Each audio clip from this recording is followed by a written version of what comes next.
জবর এক জের এক পেশকে হরকত বলে। হরকতের উচ্চারণ তাড়াতাড়ি করতে হয়। এখন বলেন তানবিন কাকে বলে? তানবিনের ভেতরে কি লুকিয়ে থাকে?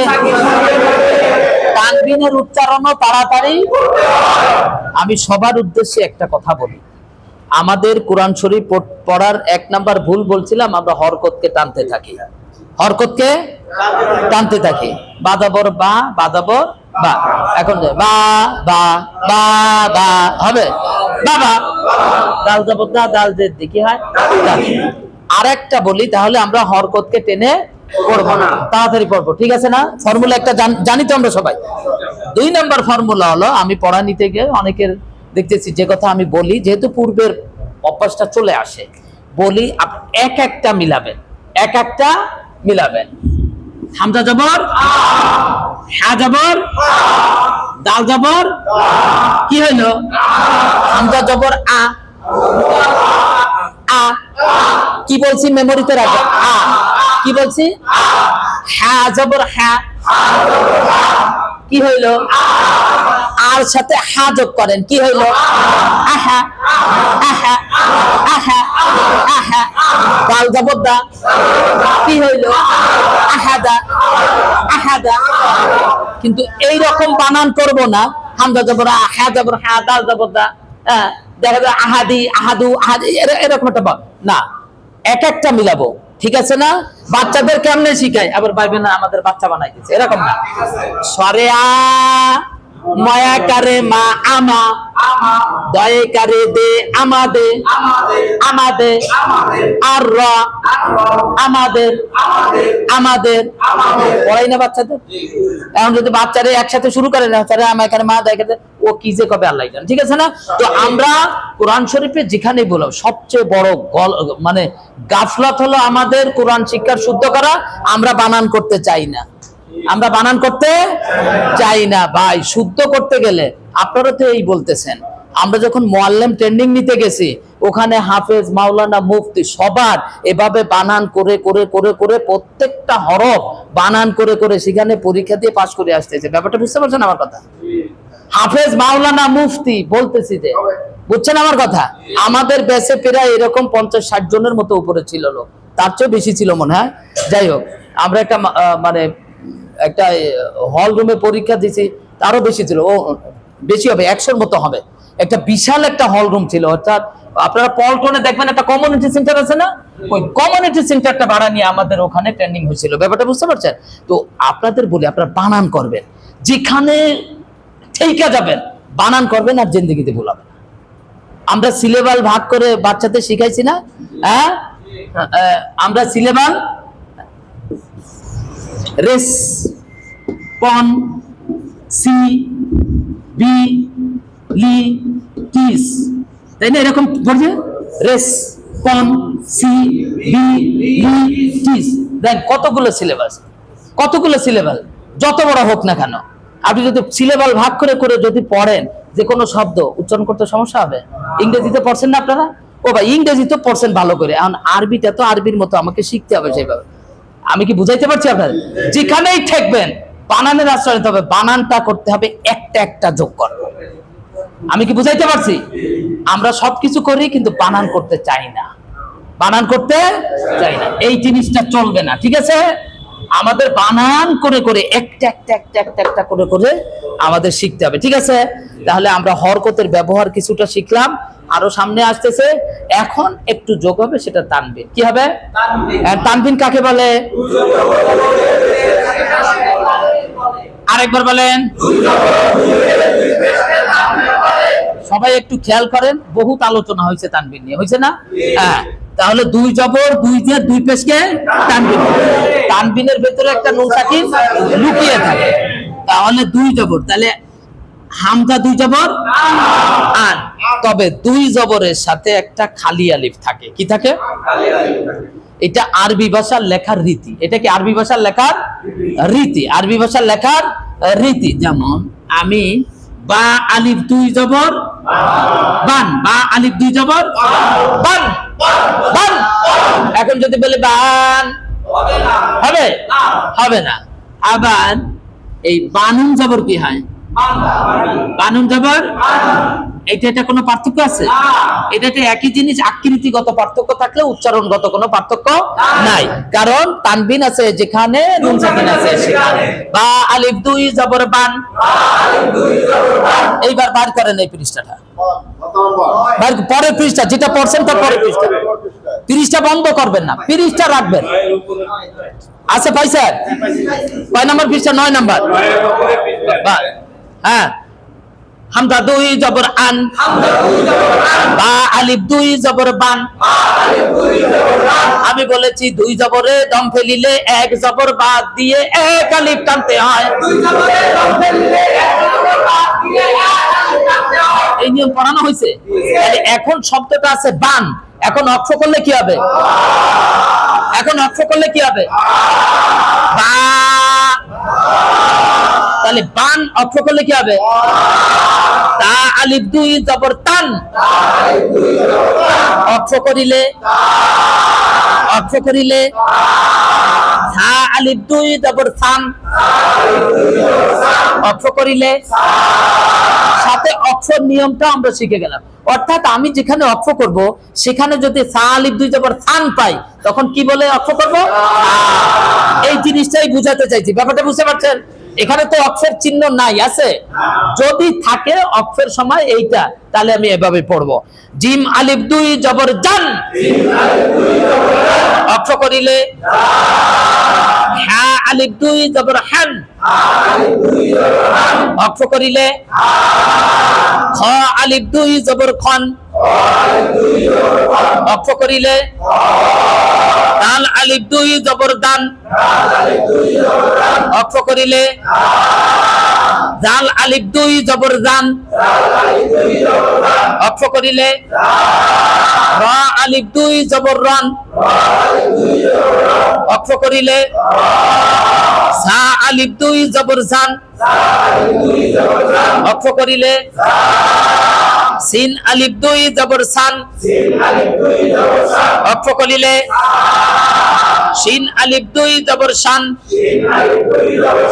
অক্ষ করিলে সদ আলিফ দুই জবর সন। অক্ষ করিলে দদ আলিফ দুই জবর দন। অক্ষ করিলে ত আলিফ দুই জবর তন। অক্ষ করিলে এটা তান হবে না? কেন হবে না? ইস্তিলার হরফ। কেন হবে না? জ আলিফ দুই জবর জন। অক্ষ করিলে আইন আলিফ দুই জবর আন। অক্ষ করিলে গইন আলিফ দুই জবর গন। অক্ষ করিলে ফা আলিফ দুই জবর ফান। অক্ষ করিলে কফ আলিফ দুই জবর কন। কান বলা যাবে না। কেন যাবে না? বোঝা যাচ্ছে ইসলাম? অক্ষ করিলে কাফ আলিফ দুই জবর কান। অক্ষ করিলে লাম আলিফ দুই জবর লান। অক্ষ করিলে মিম আলিফ দুই জবর মান। অক্ষ করিলে নুন আলিফ দুই জবর নান। অক্ষ করিলে ওয়াও আলিফ দুই জবর ওয়ান। অক্ষ করিলে ওয়া ওয়া হা আলিফ দুই জবর হান। অক্ষ করিলে হামজা আলিফ দুই জবর আন। অক্ষ করিলে ইয়া আলিফ দুই জবর ইয়ান। অক্ষ করিলে দুই জবরে দম ফেলিলে এক জবর বাদ দিয়ে এক আলিফ টানতে হয়। কিভাবে অক্ষ করবো তাও বলে দিলাম, ঠিক আছে না? এরপর দুই জের, হামজা দুই জের ইন।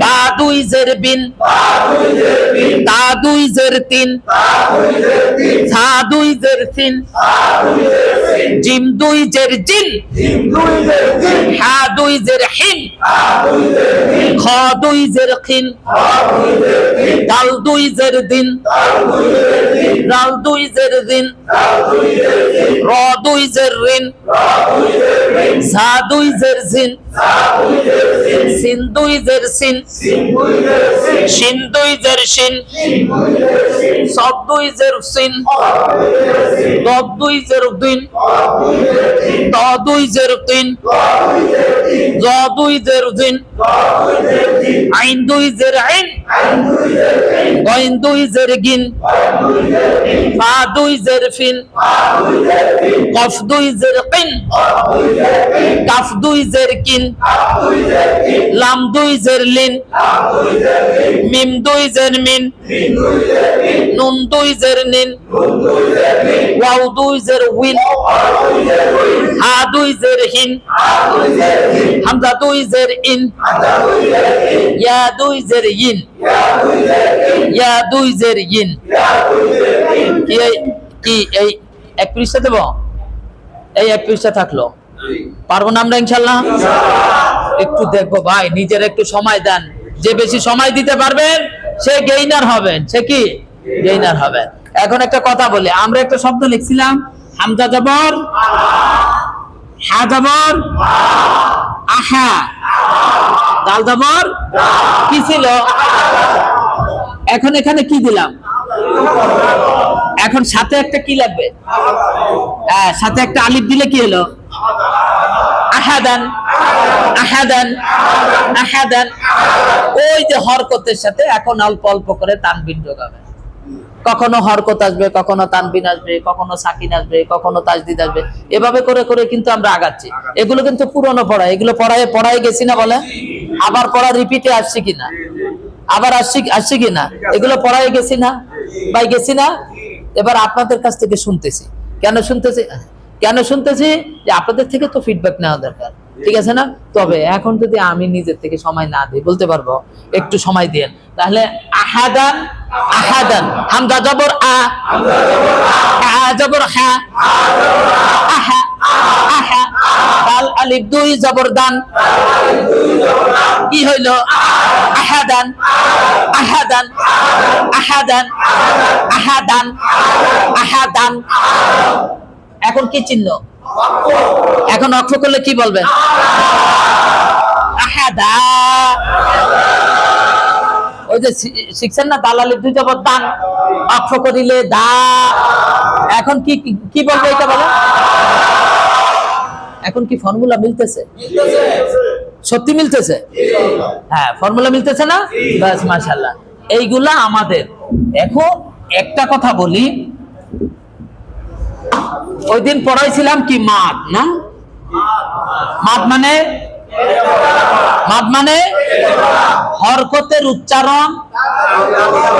হরকতের উচ্চারণ টানিয়া পড়াকে বলেন মাদ বলে মাদ মোট 10 প্রকার প্রধানত 3 প্রকার এক আলিফ মাদ 3 আলিফ মাদ 4 আলিফ মাদ কখন কখন এক আলিফ টেনে পড়তে হয় বলেন কি বলছিলাম আচ্ছা এক নাম্বার বলবেন মাদের হরফ এক আলিফ টানিয়া পড়িতে হয় বলেন সবাই বলেন মাদের হরফ এক আলিফ টানিয়া পড়িতে হয় আবার বলেন আরা জবর খাড়া যে উল্টা পেশ পাইলে এক আলিফ টানিয়া পড়িতে হয় দুই জবরে দম ফেলিলে এক জবর বাদ দিয়ে এক আলিফ টানতে হয়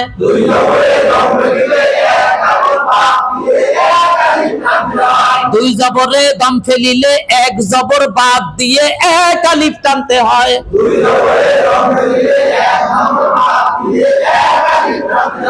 আরেকবার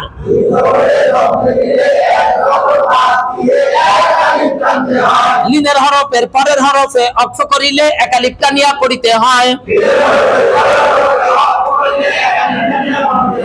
মাদের হরফ একালিপ টানিয়া পড়িতে হয়।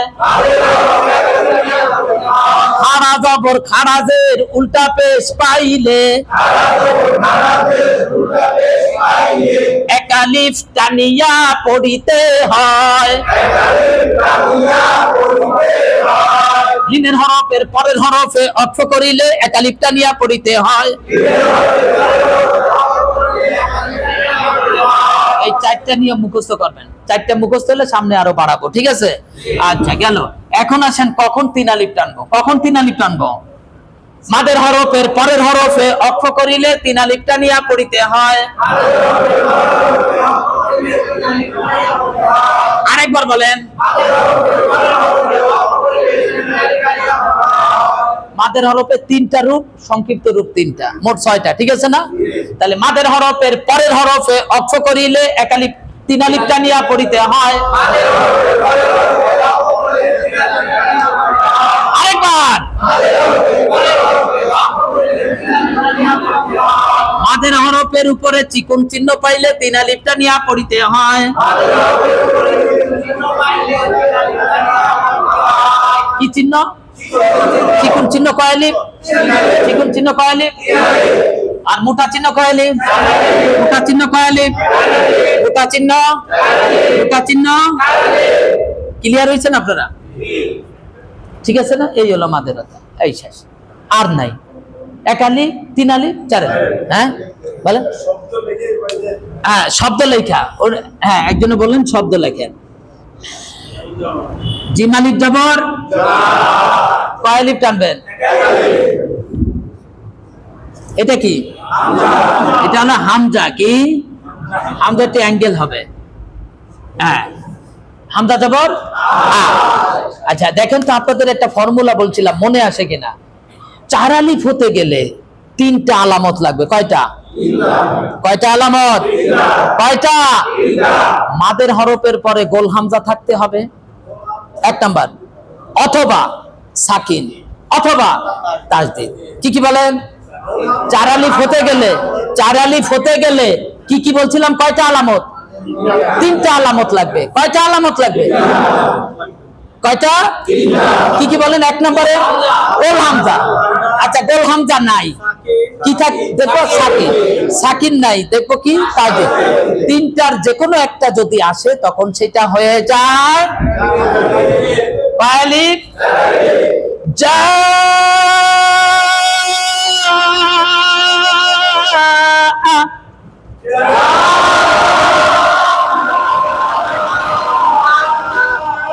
ঠিক আছে? কোরআন শরীফে তো এরকম মোটা চিহ্ন দেওয়া থাকবে, কিন্তু কেন চার আলিফ হলো? আলামত পাইছেন একটা? পাইছেন? পাইছেন আপনারা? কয় আলিফ টান হবে? আবার বলেন।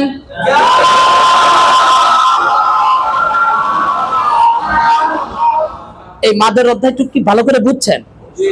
আগামী ক্লাসে প্র্যাকটিক্যালি আপনাদের কায়দা থেকে আপনাদের দিব, আপনাদের পড়তে হবে, ঠিক আছে ইনশাআল্লাহ? আচ্ছা এইবার যদি এই ফর্মুলাটা মনে থাকে তাহলে আসেন আমরা একটা জায়গায় যে কিছুটা অগ্রগতি হয়েছিল। আচ্ছা এই অক্ষরটার নাম কি? আচ্ছা জিম বানান কি? জিমিয়াজের জি আর কি? জিমিয়াজের, জিমিয়াজের, এটা কি মাদের হরফ?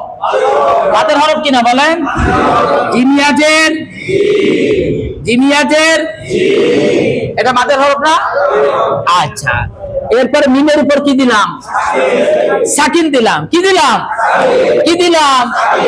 তাহলে মাদের হরফের পরে কি পাইলাম? এখন বলেন কয় আলিফ হতে পারে?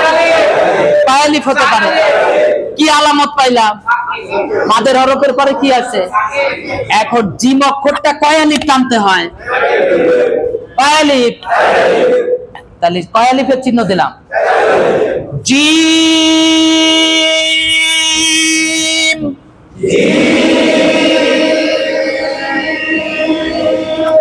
জিম যে চার আলিফ টানা যায়, কেন চার আলিফ টানা যায় বুঝতে পারছি? এমনি তো বলেছি যে আলিফ আর হামজা বাদে বাকি সব হরফের মধ্যে মাদের হরফ আছে, তাই টানতে হবে। এখন টানটা কয় আলিফ হবে? পাইলেন একটা? কয় আলিফ হবে? কি জন্য 4 আলিফ হলো বুঝতে পারছি? মাদের হরফের পরে কি পাইলাম? 3টা আলামতের একটা আলামত পাইলাম। কি পাইলাম? তাহলে মাদের হরফের পরে কি কি আলামত দেখবো? গোল হামজা। আমি বলছি গোল হামজাটা কিন্তু 100% সঠিক না, ঠিক আছে না? তারপরে বলে দিচ্ছি শেখার জন্য। মাদের হরফের পরে কি? গোল হামজা, তারপরে সাকিন, তারপরে তাহলে 3টার মধ্যে কি পাইলাম?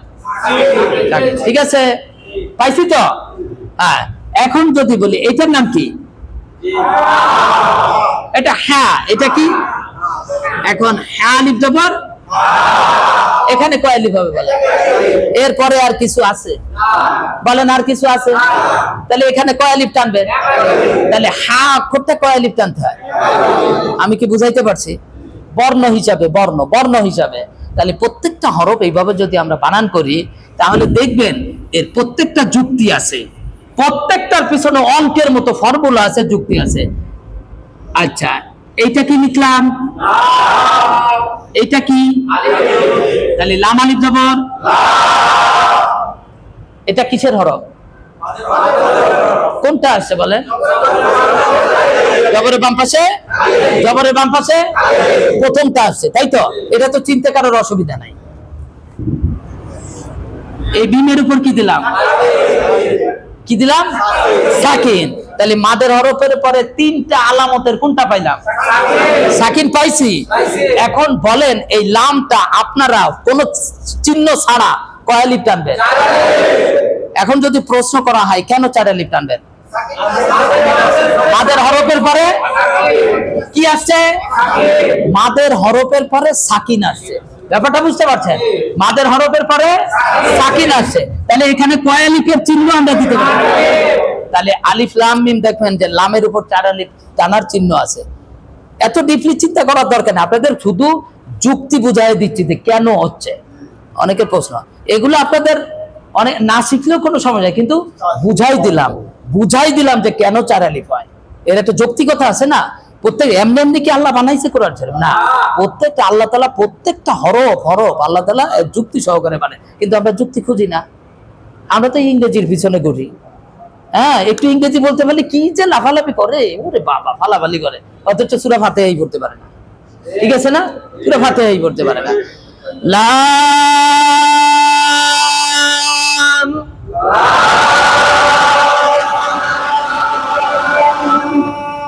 আলিফ, 4 আলিফ কেন হলো বুঝতে পারছেন? মাদের হরফের পরে কি পাচ্ছি? আর লামটা যে টান হবে এইটা তো বুঝতে পারছেন, কারণ লামের মধ্যে মাদের হরফ আছে। আর মাদের হরফের পরে সাকিন আসলে, তাসদিদ আসলে, আর গোল হামজা আসলে, তাহলে আমরা মাদের হরফের পরে কয়টা আলামত দেখবো? কি কি বলেন? গোল হামজা, তারপরে সাকিন, তারপরে তাসদিদ। এগুলো পাইলে কয় আলিফ হয়? এখন যদি আপনারা মেহেরবানি করে কোরআন শরীফ খুইলা নিজেরা দেখেন, উল্টান, কোন কোন জায়গায় 4 আলিফ আছে, টান আছে, কেন 4 আলিফের চিহ্নটা আসলো, এটা যদি নিজেরা একটু দেখেন সুবিধা হবে কিনা। যে কোনো জায়গায় চোখ বুঝে উল্টাবেন, উল্টায় দেখবেন যে কেন 4 আলিফ হইলো, দেখি ওই যে ফর্মুলা বলে দিচ্ছে কোনটা আসছে, তাহলে গোল হামজা আসছে না সাকিন আসছে না, ভালো হবে কিনা দেখবেন তো আপনারা। কিন্তু দুঃখের বিষয় হয়তো কেউ হয়তো দেখবেন আর কেউ হয়তো দেখবেন কিনা, কিন্তু সবার দেখা দরকার। কোরআন শরীফ নিয়ে বলছি না যে প্রত্যেক দিন এটারে নিয়ে উল্টাবেন, চুমু খাবেন, এটা দেখবেন, আউড়াবেন, একটু স্পর্শ করবেন, একটু চোখে বুলাবেন, মুখে বুলাবেন, এইভাবে, ঠিক আছে না? আর এইরকম করতেই দেখবেন যে আল্লাহ তাআলা কোন সময় শিখাই দেবে। ঠিক আছে, তাহলে এই পর্যন্ত, কারণ আমাদের এখনো আরো কিছু নিয়ম বাকি আছে। সবচেয়ে বড় নিয়ম হলো হরফের উচ্চারণ এখন বাকি রয়ে গেছে। এটা আস্তে আস্তে যেহেতু আমরা সাকিন চিনে ফেলছি, তখন আমাদের, যেমন একটা কথা বলি, যেমন হায়ের উচ্চারণটা আমাদের সবারই কম বেশি প্রবলেম হয়। এটা কি? বলেন হ্যাঁ, হ্যাঁ, হ্যাঁ জবর, হাজের হি, হাফেজ হু, হ্যাঁ হি হু, হ্যাঁ হি হু, হ্যাঁ হি হু। এই হায়ের উচ্চারণ যদি বা প্রত্যেকটা হরফের উচ্চারণ শিখতে গেলে ওই হরফকে সাকিন দিয়ে তার ডান দিকে হামজা দেবেন। হামজা, হ্যাঁ জবর আহ, আহ, আহ, আহ, আহ,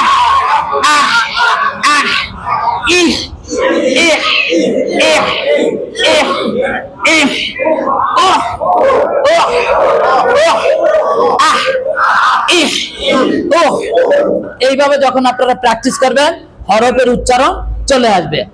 আল হাম হাম হাম হাম দু দু আল হাম দু আল হাম দু আল হাম দু আল হাম দু। এভাবে আমরা উচ্চারণ করে করে হরফে, এটা মুষ্টিমেয় কয়েকটা হরফ নিয়ে আমরা যখন প্র্যাকটিস করবো, সব হরফে তো সমস্যা না, কিছু কিছু হরফ আছে হা হামজা এইগুলা, কিছু কিছু হরফ আছে, এই হরফগুলো আমরা একটু দেখাবো যে কোন হরফের সাথে কোনটা প্যাচ লাগে, এগুলো আস্তে আস্তে আমরা করবো ইনশাআল্লাহ, ঠিক আছে না? একটু আপনারা সময় দেন, মাশাআল্লাহ আগামী ক্লাসে তানবিনটা ভালো করে দেখে আসবে, আমরা পৃষ্ঠা অনুযায়ী আগাচ্ছি আর এদিকে নিয়ম আগাচ্ছি, ঠিক আছে না ইনশাআল্লাহ? আল্লাহ আমাদেরকে আমল করার তৌফিক দিন। সুবহানাল্লাহি ওয়া বিহামদিহি।